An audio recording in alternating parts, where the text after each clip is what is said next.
2003 වර්ෂයේ A level chemistry paper එකේ 16 වෙනි ගැටලුව එක් ද්‍රාවණයෙන් ඝන සෙන්ටිමීටර් 25ක් බැගින් මිශ්‍ර කළ විට විශාලතම තාප ප්‍රමාණය මුක්ත වන්නේ පහත සඳහන් කුමන ද්‍රාවණ යුගලයෙන්ද? ඒ කියන්නේ මෙතෙන්දී අපෙන් උදාසීනීකරණයේ එන්තල්පිය තමයි අපෙන් බලලා තියෙන්නේ. අපි දන්නවා ආම්ල භාෂ්ම උදාසීනීකරණයේදී වැඩිම තාප ප්‍රමාණයක් මුක්ත වෙන්නේ ප්‍රබල අම්ල සහ ප්‍රබල භාෂ්ම උදාසීනීකරණයේදී. අන්න එහෙනම් දැන් අපි බලමුකෝ. පළවෙනි පිළිතුර ගත්තට පස්සේ ප්‍රබල භාෂ්මයක් සහ ප්‍රබල අම්ලයක් තියෙනවා.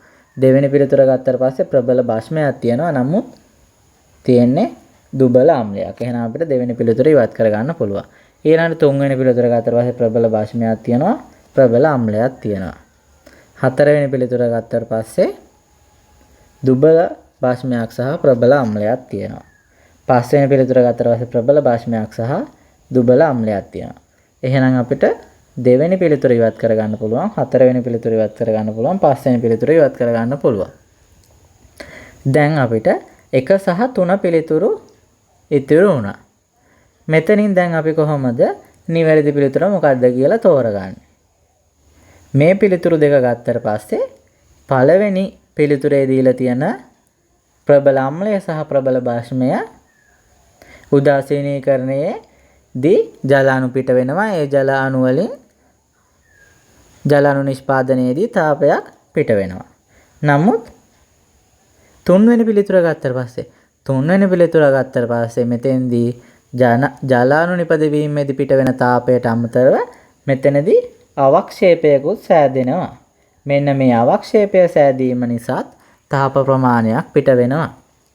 අපි දන්නවා ජල අණුවක් සෑදීමේදී පිටවන තාප ප්‍රමාණය ඍණ 57යි කිලෝජූල් මවුලයට. නමුත් අවක්ෂේපයක් සෑදීමේදී පිටවන තාප ප්‍රමාණය ඊට වඩා ගොඩක් වැඩි. සාමාන්‍යයෙන් 2000ක් 3000ක විතර තාප ප්‍රමාණයක් පිට වෙනවා. එහෙනම් අපිට මවුල ගණන් බලන්න දෙයක් නැහැ. කෙලින්ම අපිට පිළිතුර ගන්න පුළුවන් අංක 3 කියලා වැඩිම තාප ප්‍රමාණයක් පිට වෙන මිශ්‍රණය කියලා. එහෙනම් අපිට 16 වෙනි ගැටලුවට නිවැරදි පිළිතුර විදියට අංක 3 තෝරගන්න පුළුවන්. ඇයි මම එහෙම ගත්තේ? ප්‍රබල අම්ල සහ ප්‍රබල භාෂ්ම උදාසීනීකරණයේදී තමයි වැඩිම තාප ප්‍රමාණයක් පිට වෙන්නේ. එහෙම ප්‍රබල අම්ල සහ ප්‍රබල භාෂ්ම උදාසීනීකරණයේදී ජල අණු සෑදෙනකොට ඍණ 57 කිලෝජූල් මවුලයට තාප ප්‍රමාණයක් පිට වෙනවා.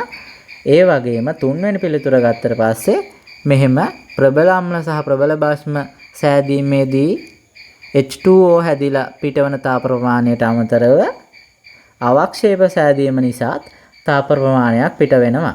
අන්න එහෙම පිටවන තාප ප්‍රමාණය සාපේක්ෂව විශාලයි. එහෙම සාපේක්ෂව විශාල හින්දා අපිට මවුල ගණන් ගණනය කර ඉන්න අවශ්‍යතාවයක් නැහැ. අන්න ඒ අනුව තමයි අපි 16 වෙනි ගැටලුවට නිවැරදි පිළිතුර විදිහට අංක 3 තෝරගත්තේ.